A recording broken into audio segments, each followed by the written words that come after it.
What are the best and worst Hyrox race elements and decisions for first-time racers? In this video, I'll be ranking Hyrox movements, stations, and race day decisions from S to F so that we know what's best and worst for first-day racers. At the end of this video, I'll be crowning an ultimate S tier and a terrible F tier to make sure we know what best to do and what to absolutely stay away from. To stay out of F tier, it has to be useful for beginners, it has to feel manageable, and we have to be able to progress it and utilize it over the long haul. All right, first things first, let's get the worst out of the way. F tier race decision. That first 1K, do not come out of the gate too hot. A race is never won in the first 1K, but it can absolutely be lost in the first 1K. If we come out too hot, that's gonna tank the rest of the race for us. We wanna set ourselves up and progress ourselves through the rest of the race so that we can have a strong finish. Do not come out too hot. Start even a little slower than you might think and progress as you go. Most first-time Hyroxers approach the first 1K like it's a 5K effort. We do not want to do that. If you're doing a solo race, I recommend starting at about a half marathon pace. If you don't know what that is, start just a little bit slower than you think you should. The second thing that goes into the F tier category is not running at all. At least half of the Hyrox race is running.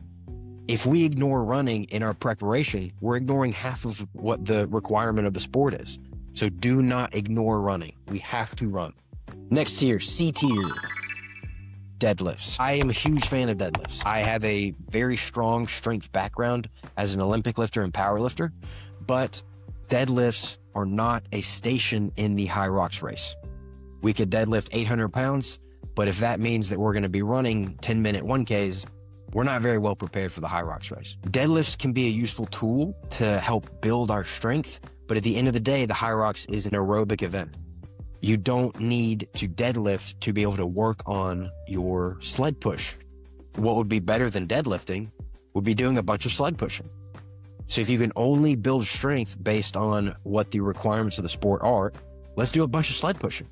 I'm not going to put them in D tier, but they aren't the best strength tool, in my opinion, for first-time racers. So C tier is where they'll stay. Next, C tier idea, sled push without working on technique. The sled push is a strength movement, but if we don't have proper technique, we will be losing tons of economy through improper movement pattern.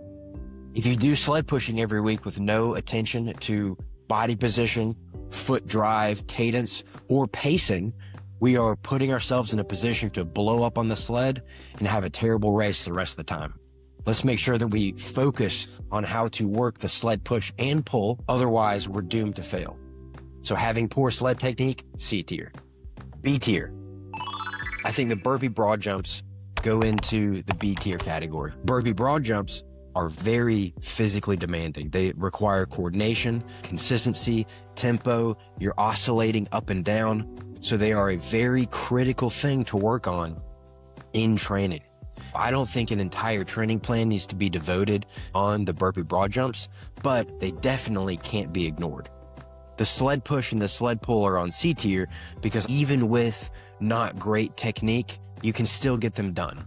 The burpee broad jump is something that people really avoid regularly, but they're a very important part of the race.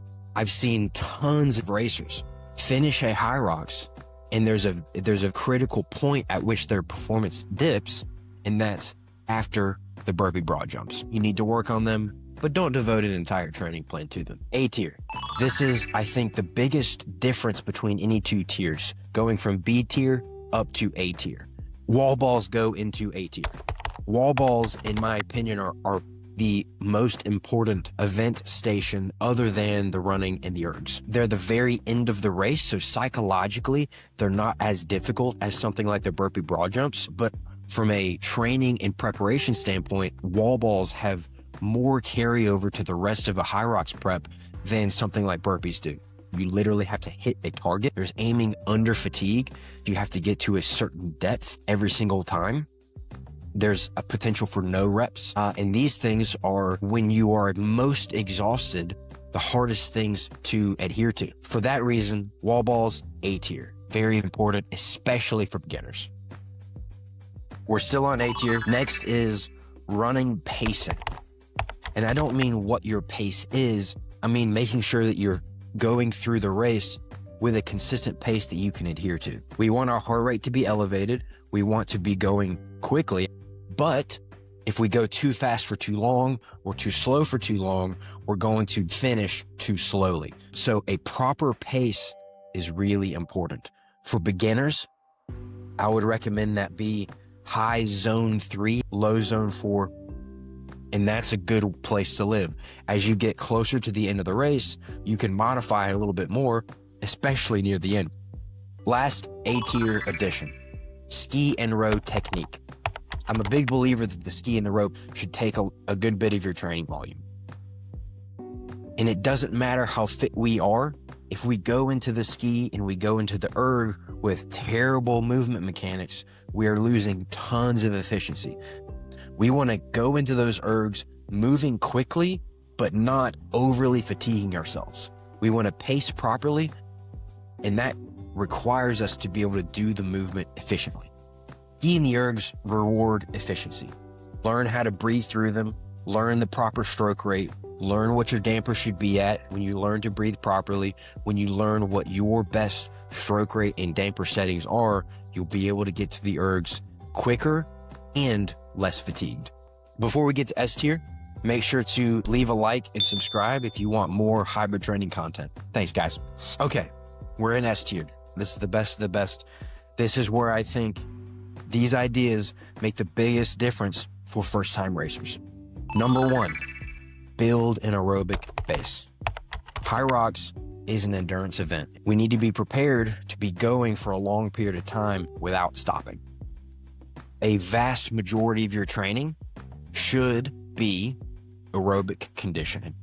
Let's generalize it to doing as much as we can while still being able to recover from it. Getting our heart rate elevated, think zone 2 training, where you're able to maintain a relatively high cardio output for a very long time. I'm talking like 60 to 70% of your heart rate max. The more aerobic base we can build, the more intense training we can handle. And at the end of the day, the Hyrox is an intense effort.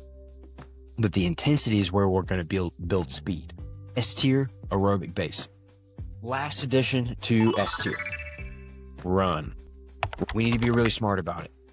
If we run too hard, too frequently, we're going to get hurt. Let's be really strategic about how often we run really fast and how much running we're doing. Generally, a good start is about 10% of increased training volume per week. So if you're starting at 5 miles a week, the week after that, go to 5.5 miles. The week after that, go to 6. What we shouldn't do is jump from 0 miles of running to 25 miles of running. Whether it's shin splints, plantar fasciitis, your hips or your knees, we're going to put ourselves in a position to get hurt. And at the end of the day, if you're hurt, it doesn't matter how fit you are, you're not going to be able to race. So let's be really smart about how we pursue running. While not running at all is F tier, a proper running plan is absolutely S tier. And with that comes our best of the best, our S tier plus. Having a proper running plan for first-time Hyrox racers is S tier plus. It's the most frequent thing I see people don't have, and it's the most significant thing that improves their performance when they introduce it. If you don't have a running plan and you need one, leave a comment or click the link in the description below, and we'll get you a running plan set up. There you have it. There is my Hyrox tier list for first-time racers. If you like this video, share with a friend, leave a like, subscribe, comment, whatever. Otherwise, tune in for the next one.